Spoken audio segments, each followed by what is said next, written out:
जीवन हमें एक मौका देता है, इसलिए जब भी सही कॉलेज चुनने का समय आए तो सिर्फ मंगलायतन यूनिवर्सिटी आपके बेहतरीन भविष्य और सर्वांगीण विकास के कि मेरे संभल के अंदर भी किसान समाज के पूरे देश के अंदर रहते हैं, उनके साथ में भी बहुत बड़ा उत्पीड़न हो रहा है। और जिस तरह से उनके साथ ज्यादती हो रही है और जिस तरह से उनके साथ कानून व्यवस्था के नाम पर खिलवाड़ हो रहा है, मैं चाहता हूं कि इस देश की सरकार को सिर्फ ये कह करके कि वो प्रदेश का मसला है, इस चीज पे पीछे नहीं होना चाहिए, बल्कि संज्ञान लेना चाहिए इस देश के। श्री जियाउर रहमान जी।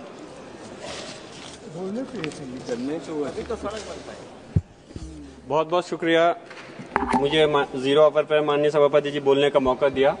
और मैं जो बोलना चाहता हूं, इस देश के करोड़ों किसानों के मुद्दे पर मैं बात रखना चाहता हूं।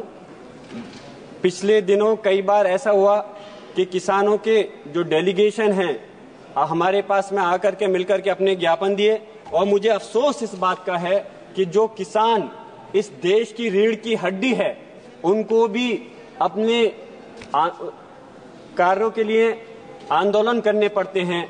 मैं कहना चाहता हूं कि हमारी इस देश की सरकार को, भारत की सरकार को सारी फसलों पर एमएसपी की गारंटी देनी चाहिए। और जो किसानों का, मैं कहता हूं कि सरकार जो है लोन तो सारे जो बड़े बड़े उद्योगपति हैं उनका माफ करती है, क्यों किसानों के लोन को माफ नहीं किया जाता? कोई भी किसान हो, वो किसी एक धर्म से ताल्लुक नहीं रखता है, उनके लोन को माफ किया जाना चाहिए।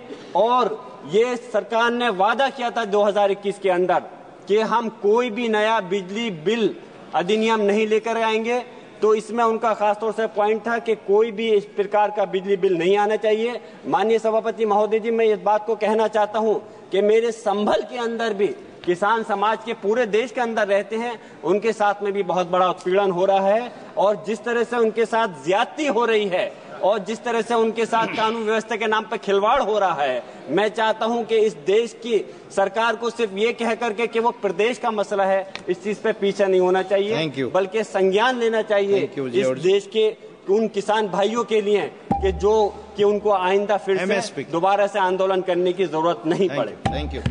Shrimati DK Aruna ji. Honourable speaker sir, table पे